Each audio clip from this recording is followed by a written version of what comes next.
తెలుగువారి పెళ్ళి ఇలవైకుంఠమే మళ్ళీ సంప్రదాయమే సౌందర్యంగా సాగుతున్న పెళ్ళి ఇది తెలుగువారి పెళ్ళి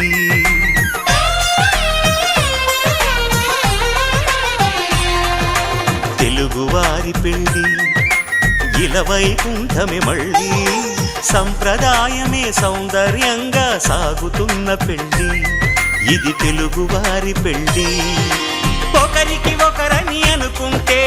అదే నిశ్చితార్థం ఆ నిర్ణయానికి తలవంచడమే పెళ్ళి అంతరార్థం శతమానం భవతి అంటుంది శ్రావణ మాసం శ్రావణ మాసం శ్రావణ మాసం తెలుగువారి పెళ్ళి ఇలవైకుంఠమే మళ్ళీ సంప్రదాయమే సౌందర్యంగా